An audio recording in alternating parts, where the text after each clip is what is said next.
Hello everyone, I'm Spencer from Cake English. Today I'm going to teach you 100 of the most common verbs, prepositional phrases, idioms, and expressions that Americans use every day. Knowing these will help you improve your English and sound more like a native speaker. Are you ready? Great! Here are 25 verbs that you should know for daily conversation. You will notice that many of these common verbs have more than one meaning. Americans use these simple verbs in everyday conversation all the time. Check to see how many you already know. Let's get started. Number 1, hang out. Hang out. This is an informal verb. That means you spend time relaxing or socializing casually. The past tense is hung out. I hung out with my friend yesterday. I hung out with my friend yesterday. Number 2, grab a coffee or lunch. Grab a coffee, grab lunch. If you say grab a coffee, it means you buy or get a coffee. This is often used when asking someone to have a coffee or a meal outside together. Let's grab a coffee sometime. Let's grab a coffee sometime.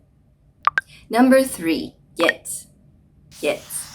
We often use get to mean understand. So if you don't get something, it means you don't understand it. I don't get it. I don't get it. Number 4, get. Get. We also use get to mean buy or order. I'll get a sandwich and a coffee. I'll get a sandwich and a coffee. I got a new shirt. I got a new shirt. Number 5, get an illness. Get an illness. Get is also often used when talking about becoming sick with an illness. So we can say get a cold or catch a cold.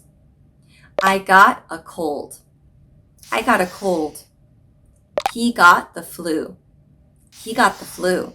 Number 6, get. Get. Get can mean receive. It's more casual and common in everyday conversation. I got a text message from her. I got a text message from her.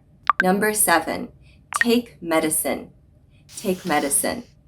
If you take medicine, it means you eat or drink it.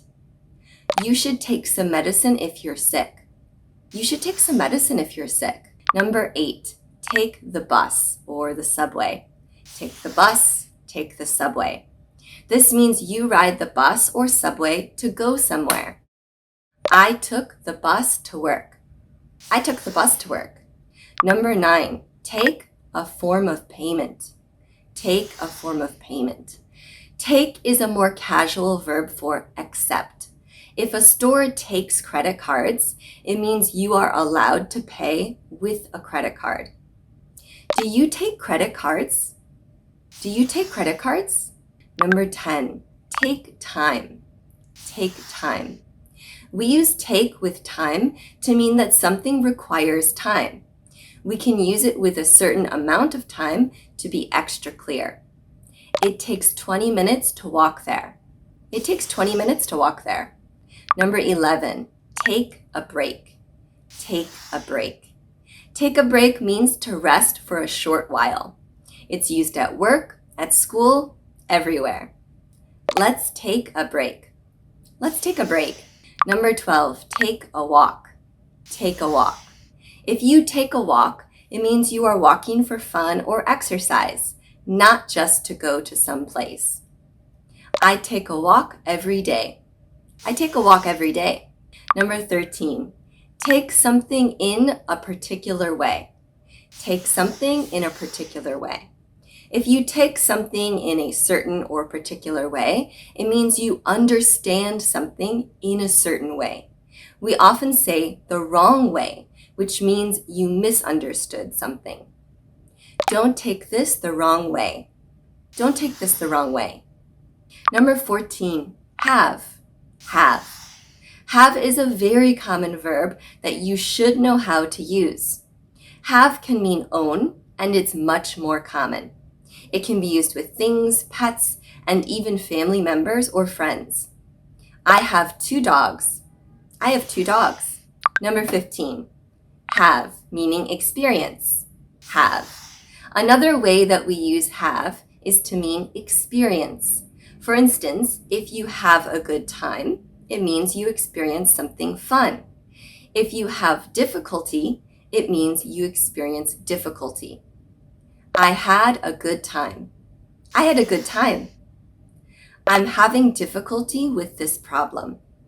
I'm having difficulty with this problem. Number 16, have an illness. Have an illness. We also use have with illnesses. This means that you are suffering from the illness now. It's different from get or catch, which we saw before. I have a stomach ache. I have a stomach ache. Number 17, have food or have a drink. Have food, have a drink. Have is used in front of food and drinks to mean 2 things. First, it can mean that you are eating or drinking it. Second, it is often used when ordering. In this case, we say will have. I had soup for lunch. I had soup for lunch. I'll have the fried rice. I'll have the fried rice. Number 18, make, meaning cause to do or feel. Make. We use make to mean cause to do or feel. The pattern is usually A, make somebody some emotion. It makes me upset. It makes me upset. Number 19, make sure or make certain. Make sure, make certain. If you make sure or certain, it means that you are checking that something is done, happens, or works the way that it should.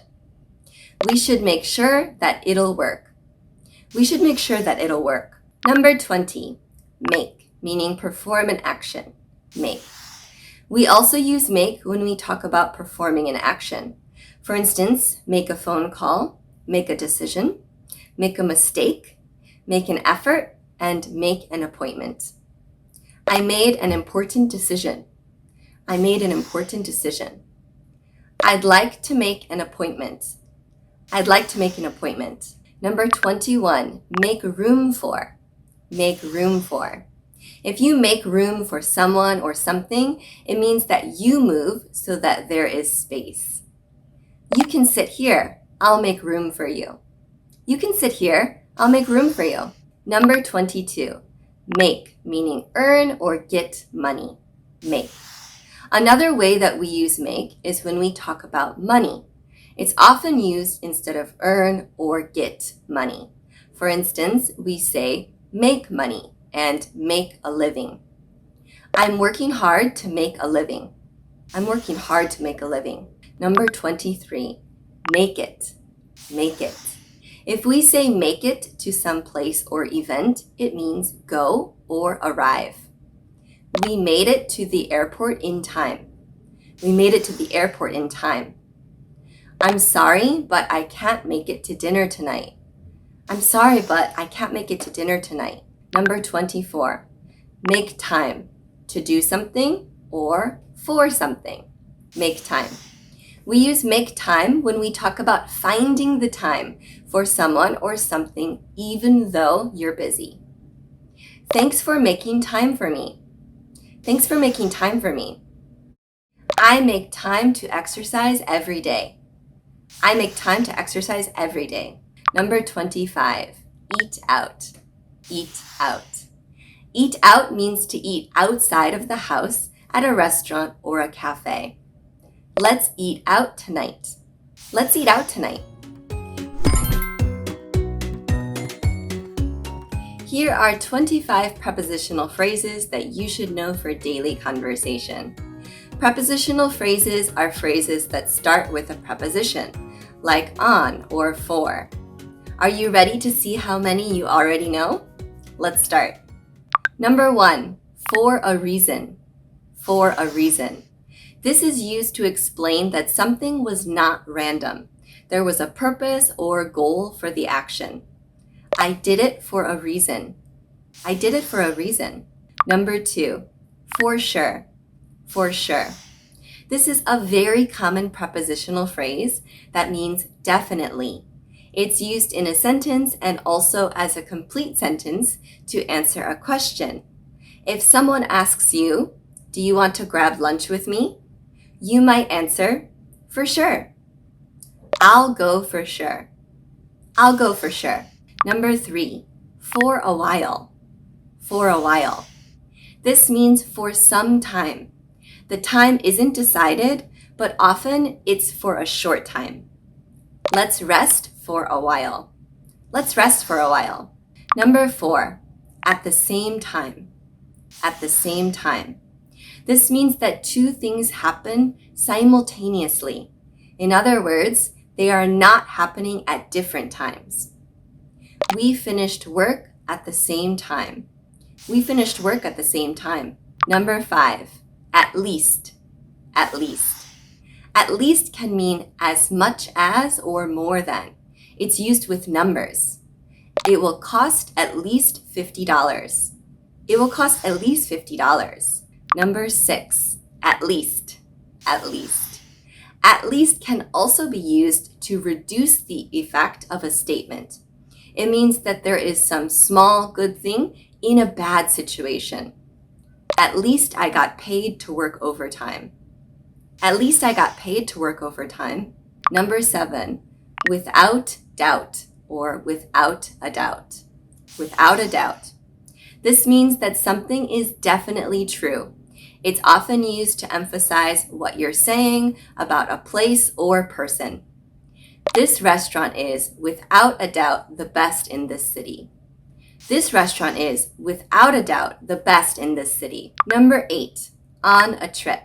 On a trip. This is a very common prepositional phrase that means you are traveling.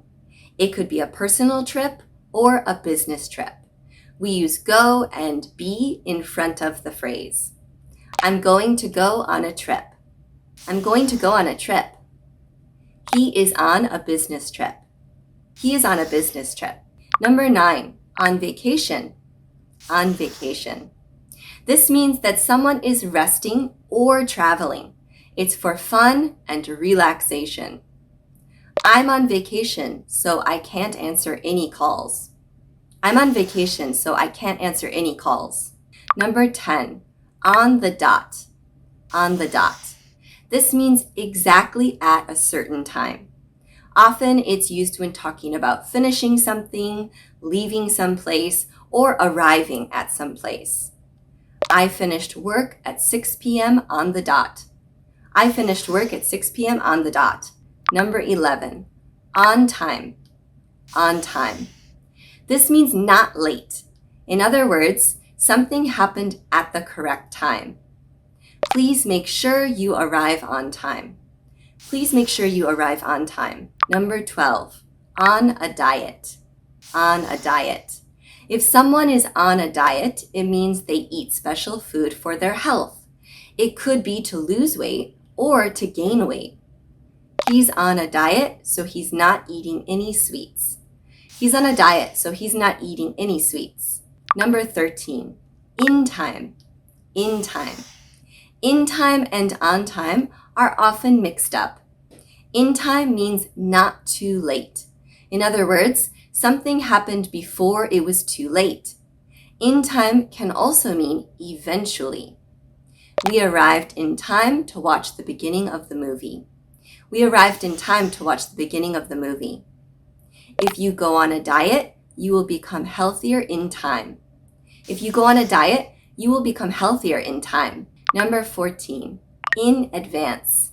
In advance. This means ahead of time or early. In other words, something is done before it needs to be done. I like to cook a lot of food in advance and then eat it for a few days. I like to cook a lot of food in advance and then eat it for a few days. Number 15, in no time. In no time. This phrase means quickly. Sometimes Americans add at all to the end to say in no time at all. We can finish this in no time.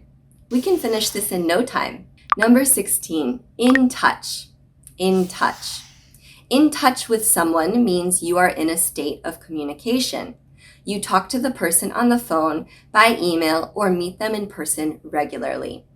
It's used with the verbs keep and stay, which means you continue to contact the person regularly.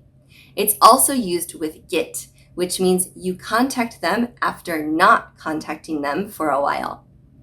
Let's keep in touch. Let's keep in touch.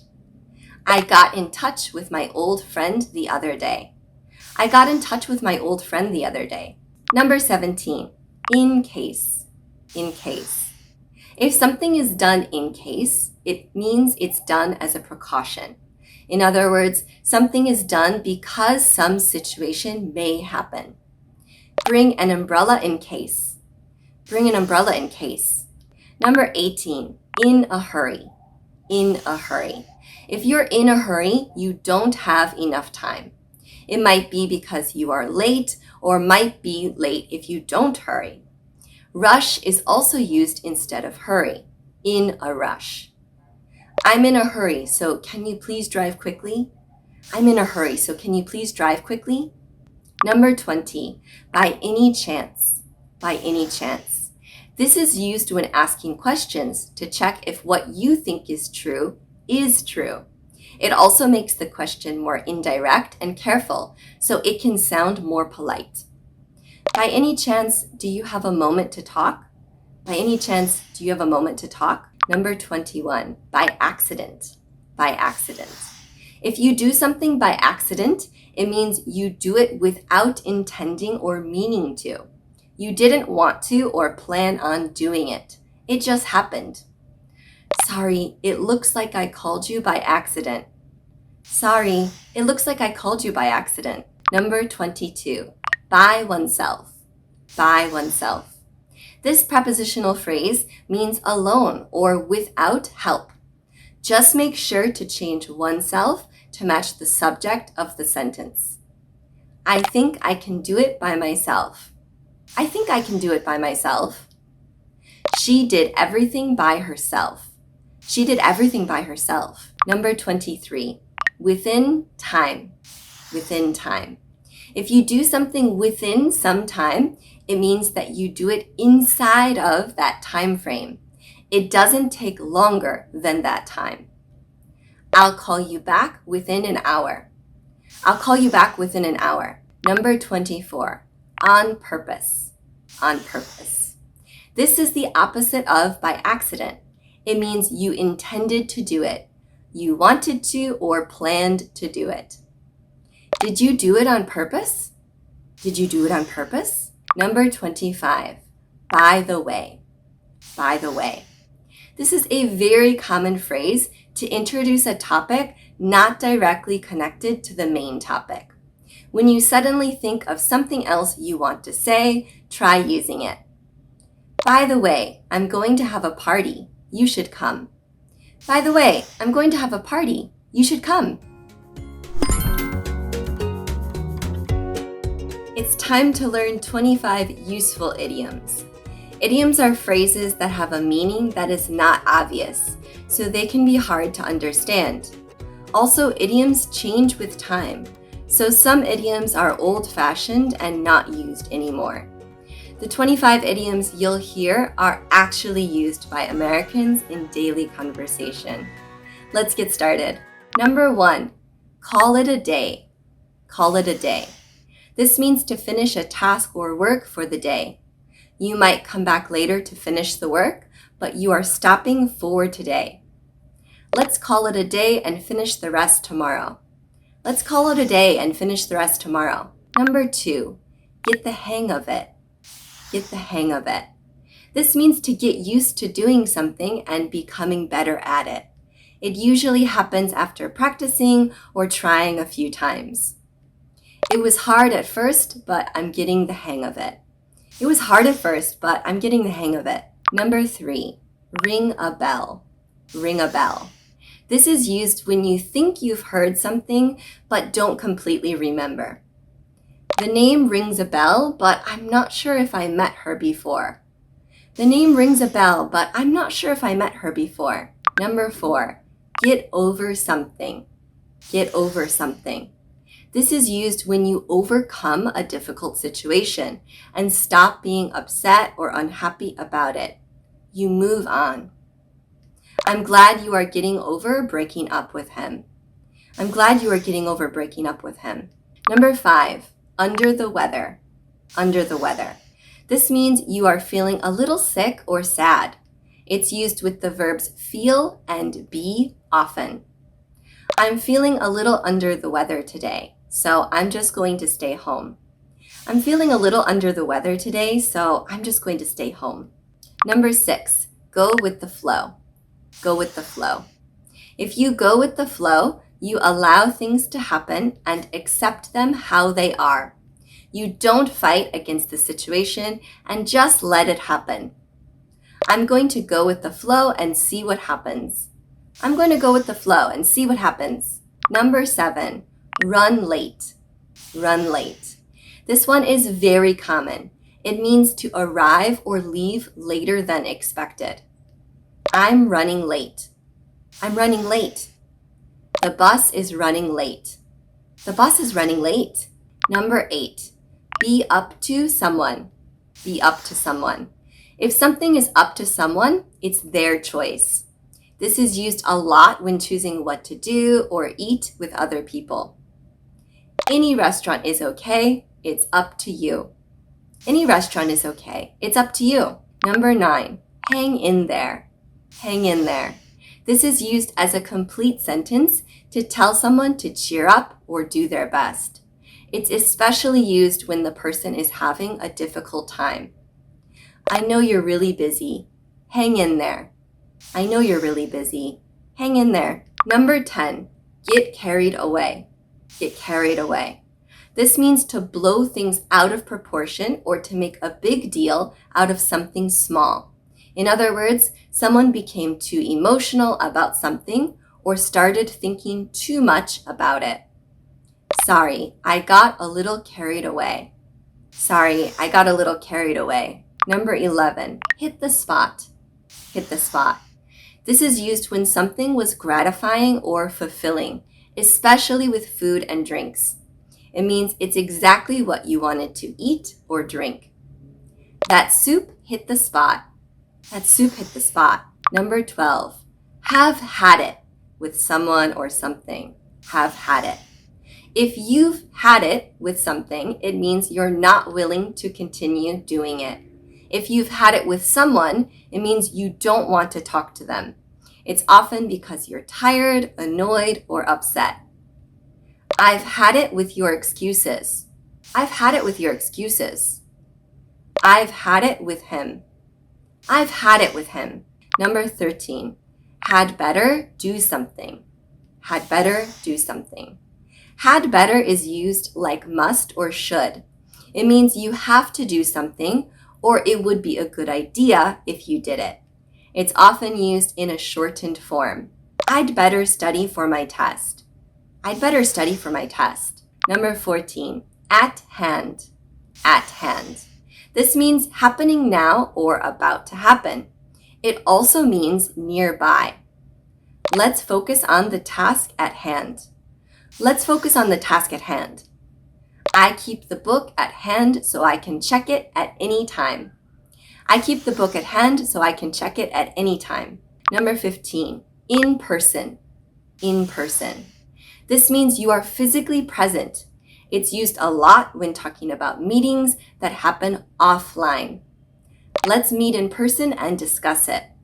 Let's meet in person and discuss it. Number 16, give or lend someone a hand. Give someone a hand. Lend someone a hand. This means to help someone. It's used both when asking for help and offering help. Can you lend me a hand? Can you lend me a hand? I can give you a hand if you need help. I can give you a hand if you need help. Number 17, have your hands full. Have your hands full. If you have your hands full, it means you're busy. You can add with something to the end of the expression to say what you're busy doing. I have my hands full with cooking dinner right now. I have my hands full with cooking dinner right now. Number 18, on the other hand. On the other hand. This is used to introduce another thing to think about or consider. It's a contrast expression, so this new thing to think about or consider is very different or opposite to the previous one. We could eat out. On the other hand, we could stay home and cook. We could eat out. On the other hand, we could stay home and cook. Number 19, hit it off. Hit it off. If people hit it off, they immediately become friendly and close. This is used when you meet someone for the first time and you like each other right away. I met my new coworker today and we really hit it off. I met my new coworker today and we really hit it off. Number 20, off the hook. Off the hook. This means you are no longer in a difficult situation. You are free from some trouble or promise. You're off the hook.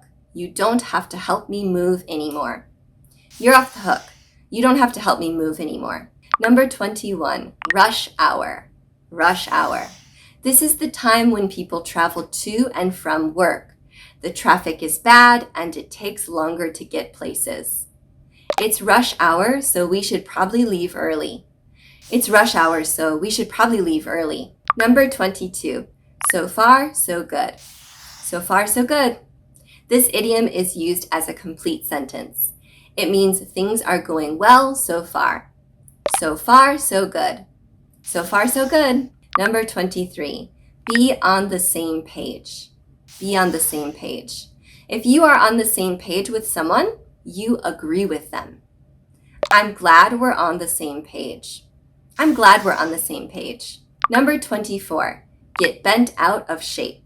Get bent out of shape. If someone gets bent out of shape, it means they get upset or angry.